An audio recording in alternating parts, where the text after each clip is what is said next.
अस्सलाम वालेकुम dear students. आज लेक्चर नंबर 10 है आपका। ठीक है, एरोमेटिक हाइड्रोकार्बन्स का चैप्टर हम कर रहे थे। इसमें आज हमने स्टेबिलिटी ऑफ बेंजीन जो है वो पढ़ना है। ठीक है, बेंजीन स्टेबल क्यों है और अगर स्टेबल है तो कितनी स्टेबल है, अपने से रेलिवेंट अल्कीन्स से की निस्बत ये कितनी ज़्यादा स्टेबल है। ठीक है, तो स्टेबिलिटी ऑफ बेंजीन ये तो हमें पता है कि अपने से जो रेलिवेंट अल्कीन्स हैं उनकी निस्बत जो है बेंजीन वो ज़्यादा स्टेबिलिटी शो करती है। ठीक है, और ये स्टेबिलिटी क्यों है, कल atomic orbital treatment of benzene पढ़ते हुए हमने ये बात देखी थी कि एक्सटेंसिव डीलोकलाइजेशन ऑफ इलेक्ट्रॉन होती है, यानी कि जो पाए इलेक्ट्रॉन्स हैं बेंजीन के अंदर वो डीलोकलाइज होते हैं। और हमेशा याद रखिएगा डीलोकलाइजेशन, जब एरोमेटिक हाइड्रोकार्बन्स में डीलोकलाइजेशन हो तो डीलोकलाइजेशन ऑफ इलेक्ट्रॉन्स जो हैं उनसे उस कंपाउंड को एक्स्ट्रा स्टेबिलिटी मिलती है। यानी जिसमें डीलोकलाइजेशन हो रही है और जिस कंपाउंड में नहीं हो रही, तो फिर जिसमें हो रही है वो ज़्यादा स्टेबल होगा as compare to that compound जिसमें डीलोकलाइजेशन या जिसको हम रेजोनेंस कहते हैं वो नहीं है। ठीक है, तो इसमें देख लें कि आपके पास this stability is due to the extensive delocalisation of electron cloud. The extent of stability of benzene can be measured by comparing it with a hypothetical compound.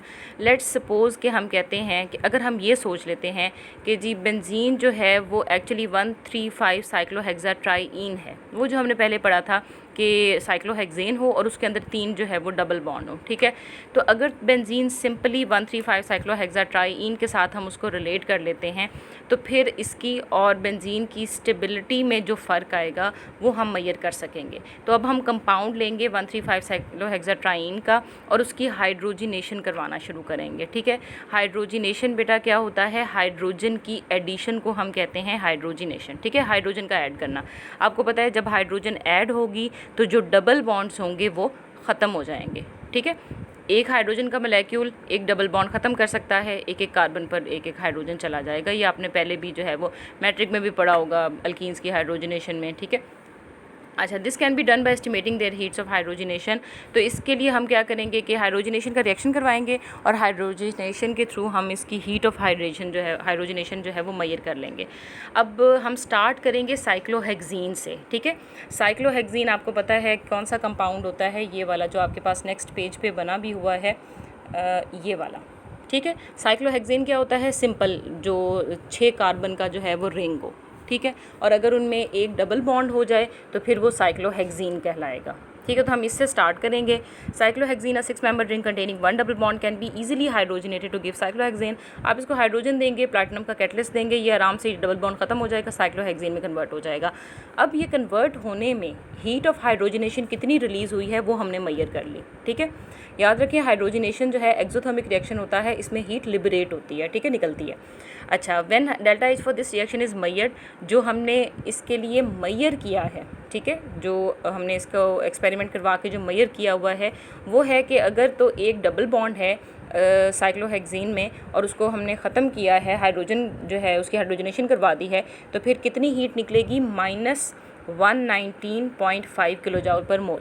ठीक है, तो ये सिमिलर इसके जो रेलिवेंट अल्कीन्स होते हैं उनकी भी तकरीबन इतनी ही होती है, एक डबल बॉन्ड अगर आप ख़त्म कर दें। ठीक है, तो ये नेक्स्ट उन्होंने आपको रिएक्शन भी दिया हुआ है। साइक्लोहेक्सीन के अंदर एक आपने हाइड्रोजन ऐड कर दिया, प्लैटिनम का कैटलिस्ट दिया और आपके पास ये साइक्लोहेक्सीन में कन्वर्ट हो गया। अब ये तो है एक के लिए। ठीक है, ये मैंने नेक्स्ट आपके लिए जो है ये बनाया भी हुआ है। ये आप देख रहे हैं कि एक डबल बॉन्ड था, ठीक है, उसको इस हाइड्रोजन ने ख़त्म कर दिया, अब आपके पास ये साइक्लोहेक्सेन आ गया है। ठीक है, इसकी हीट ऑफ हाइड्रोजनेशन -119.5 होगी। अब अगर हम इमेजिन कर लें कि जी अब हम लेंगे 2 डबल बॉन्ड वाला कंपाउंड, वो कौन सा होगा, 1,3 साइक्लोहेक्साडाईन। ठीक है, यानी कि अब 2 डबल डाईन है ना, तो 2 डबल बॉन्ड होंगे। ठीक है, तो अब होना तो ये चाहिए, जहन में आपके यही आएगा कि एक डबल बॉन्ड को ख़त्म करने के लिए अगर -119.5 एनर्जी जो है kilo joule per mole energy release हो रही है, तो फिर 2 डबल बॉन्ड जब ख़त्म होंगे तो इससे डबल हो जाएगी। ठीक है, और इससे डबल कितनी होती है, -119.5 से डबल होती है -239 किलो जूल पर मोल। तो वो ये कह रहे हैं कि 1,3 साइक्लोहेक्साडाईन जो है वो उसको ट्वाइस इट वुड लिबरेट रफली twice as much heat and thus have delta H equal to about -239 kilo joule per mole. लेकिन जब एक्सपेरिमेंटली हमने किया, अच्छा फर्स्ट ईयर में भी आपने पढ़ा था, फर्स्ट चैप्टर में थ्योरेटिकल यील्ड के रेस्पेक्ट में वहाँ पढ़ा था एक्चुअल यील्ड और थ्योरेटिकल यील्ड, ठीक है। थ्योरेटिकल वो था जो हम ज़ुबानी कलामी करते हैं, कैलकुलेटेड होती है कि इतना होना चाहिए, लेकिन आपने देखा था एक्चुअल यील्ड थोड़ी सी कम होती है, ठीक है, थ्योरेटिकल की निस्बत। वो उसकी बहुत सारी रीज़न थी, साइड रिएक्शंस ये वो, ठीक है, कि बहुत सारी रीज़न हैं जिसकी वजह से एक्चुअली वो अमाउंट थोड़ी सी कम हो जाती है। इसी तरह फिज़िक्स में भी आपने पढ़ा होगा कि आपका जो एस्टिमेटेड आउटपुट होता है वो हमेशा एक्चुअल से कम जो एक्चुअल जो है वो हमेशा कम होता है। इसी तरह बेटा यहाँ पर हमने जो अंदाज़ा लगाया हुआ था, यानी कि जो कैलकुलेटेड, ये यहाँ पर लिखा भी हुआ है नीचे आपके पास कि कैलकुलेटेड डेल्टा एच कितनी होनी चाहिए थी, 239.5 किलो जॉल पर मोल, ठीक है। लेकिन एक्सपेरिमेंटल या ऑब्जर्व्ड एक ही बात होती है, ठीक है। एक्सपेरिमेंटल या ऑब्जर्व्ड जो है वो आपके पास जो है कितनी आई, -231.5, ठीक है। अब ये जो -231.5 किलो जॉल पर मोल आई है, ये इतना ज़्यादा डिफरेंस नहीं है, -239 और -231 का it's round about 8 digit different, ठीक है, डिफरेंस। तो ये इतना ज़्यादा डिफरेंस नहीं है। हम कह सकते हैं कि बहुत सारी रीजंस हैं, एक्सपेरिमेंटल कंडीशंस थोड़ी सी चेंज होने की वजह से ये आपके पास इस तरह हो गई, ठीक है। अब यहाँ तक तो बात जो है वो ठीक चल रही है। ये हमारे पास ये मैंने दो, अगर आपके पास डबल बॉन्ड यहाँ से ख़त्म हो गए, दो आपने हाइड्रोजन के मोलेक्यूल दिए, दोबारा साइक्लोहेक्सेन में कन्वर्ट हो गया, और इसके लिए जो एनर्जी रिलीज़ हुई है दैट इज़ -231.5 किलो जॉल पर मोल। अब इसके बाद अब आगे बारी आएगी, this result is quite close to what we calculated and the difference can be explain by taking into account the fact that compounds containing conjugate double bonds are usually somewhat more stable.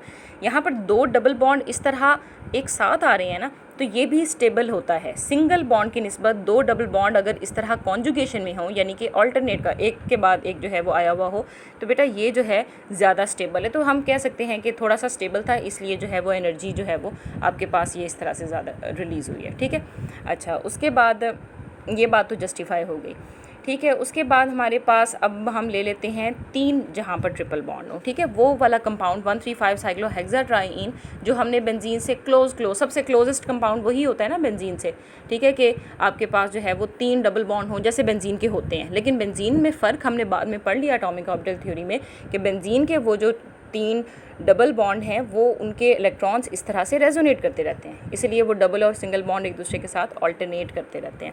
ये फ़र्क है 135 साइक्लोहेक्साट्राईन में। 135 साइक्लोहेक्साट्राईन के जो double bond हैं वो अपनी जगह चेंज नहीं कर सकते, ये क्लियर रखें बात, ठीक है, कि जो सिंपल 135 साइक्लोहेक्साट्राईन है, हाइपोथेटिकल जो कंपाउंड है, इसके डबल बॉन्ड्स अपनी जगह चेंज नहीं कर सकते बेंजीन की तरह। अच्छा, अब लेट्स सपोज जी हमारे पास जो है वो if we consider that benzene is simply 135 cyclohexatriene, we would predict that benzene कितने जो है वो लिबरेट करेगा। जाहिर है आप -119.5 को 3 से मल्टीप्लाई कर दें, 3 डबल बॉन्ड हो गए ना, तो 3 से मल्टीप्लाई कर दें, कितना आना चाहिए जी, -358.5 किलो जॉल पर मोल।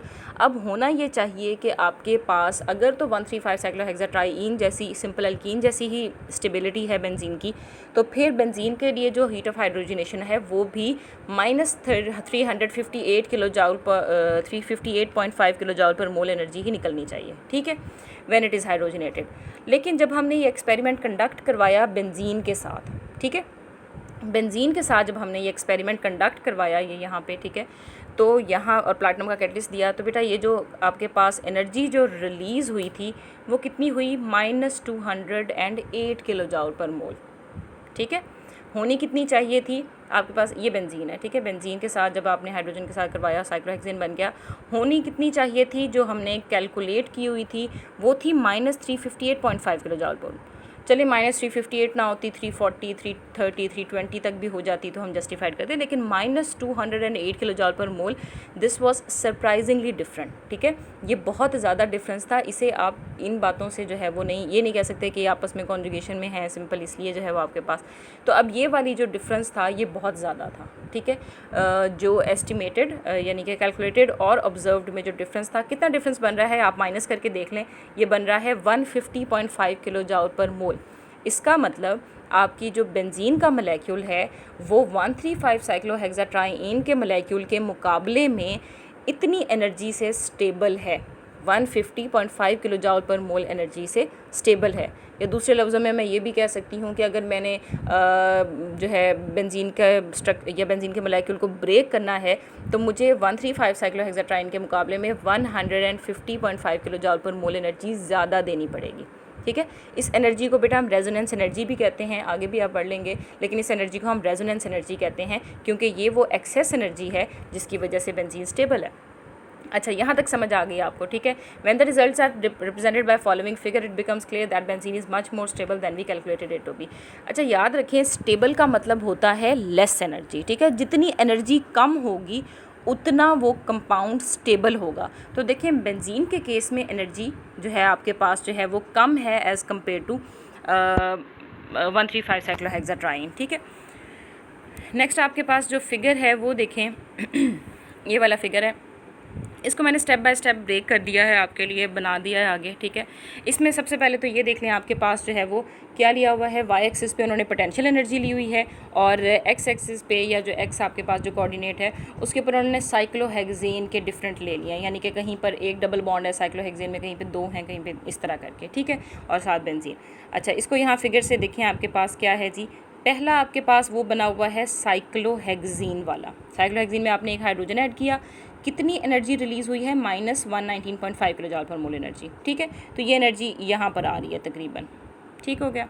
अच्छा, ये मैंने यहाँ पे भी बनाया हुआ है, ये पहला आपके पास आ गया। अच्छा, उसके बाद नेक्स्ट आपके पास क्या था, जो आपके पास 13 साइक्लोहेक्सा डाइईन वाला। ठीक है, 2 डबल बॉन्ड वाला, उसमें आपने 2 हाइड्रोजन के मोलेक्यूल डाले, -231.5 kilo joule per mole energy हुई, रिलीज़ हुई। चलें, इसकी एनर्जी थोड़ी सी इसकी निस्बत थोड़ी सी ज़्यादा थी। ठीक है, इसकी कम, ज़ाहिर है एक डबल बॉन्ड यहाँ पे जो है वो ब्रेक हुआ है और यहाँ पे 2 डबल बॉन्ड जो है वो हाइड्रोजनेट हुए हैं। उसके बाद हमने जो है वो नेक्स्ट 135 साइक्लोहेक्साट्राइन वाला मोलेक्यूल ले लिया। ठीक है, अब 135 साइक्लोहेक्साट्राइन के केस में क्योंकि 3 डबल बॉन्ड थे तो हाइड्रोजनेशन, हीट ऑफ हाइड्रोजनेशन सबसे ज़्यादा निकली। कितनी निकली है, -358.5 या -358 kilo joule per mole energy. ठीक हो गया।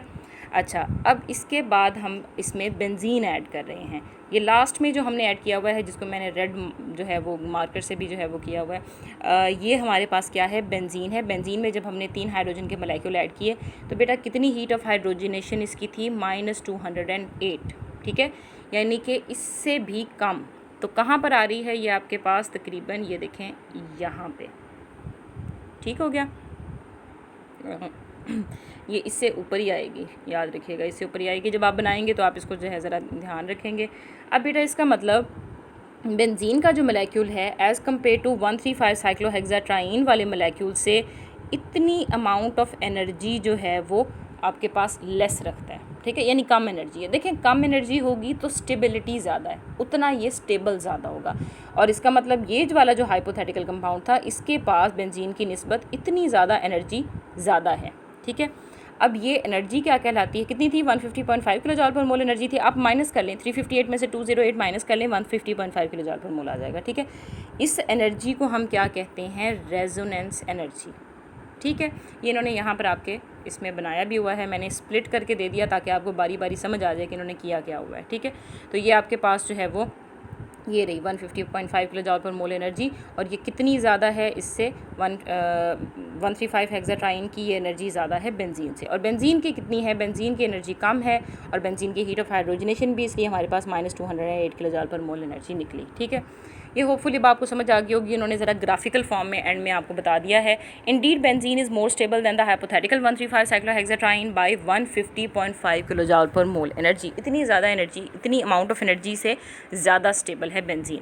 This difference between amount of heat actually released and that calculated on the basis of the Kekule structure is now called resonance energy. इस एनर्जी को हम जो है वो रेजोनेंस एनर्जी कहते हैं। ठीक हो गया, ये रेजोनेंस एनर्जी जो है नेक्स्ट आपके पास रेजोनेंस का एक अलग टॉपिक भी हो है इससे नीचे, वो हम फिर करेंगे नेक्स्ट। अच्छा, it means benzene shows the phenomena of resonance which makes it more stable than others. In benzene electrons are delocalized making it a very stable molecule. तो यहाँ से आपको अंदाज़ा हो गया होगा कि बेंजीन के अंदर जो वो पाए इलेक्ट्रॉन्स थे वो रेजोनेंस करते हैं, यानी कि डबल बॉन्ड एक्चुअली होता क्या है, कोई भी बॉन्ड क्या होता है, इलेक्ट्रॉन पेयर्स। ठीक है, बॉन्ड हमेशा इलेक्ट्रॉन पेयर से बनता होता है। तो वो जो बॉन्ड्स थे 3 ठीक है, डबल बॉन्ड थे, वो एक्चुअली 3 इलेक्ट्रॉन पेयर्स थे, पाई इलेक्ट्रॉन पेयर्स थे, ठीक है। वो पाई इलेक्ट्रॉन जो हैं रेजोनेट करते हैं, रेजोनेट का मतलब होता है घूमते रहना, ठीक है, एक चीज़ के अराउंड जो है वो रेजोनेट करते रहना। तो वो रेजोनेंस की वजह से आपके पास बेंजीन की जो है वो एक्स्ट्रा स्टेबिलिटी होती है। ठीक हो गया, ये आपका टॉपिक है, इसे अच्छे से प्रिपेयर करके जो है वो लिख लीजिएगा। आज वाला भी आपने नहीं लिखा अभी तक, उसको लिख के और इसके साथ लिख के जो है वो मुझे चेक करवाइएगा, ठीक है। ओके जी, अल्लाह हाफ़िज़।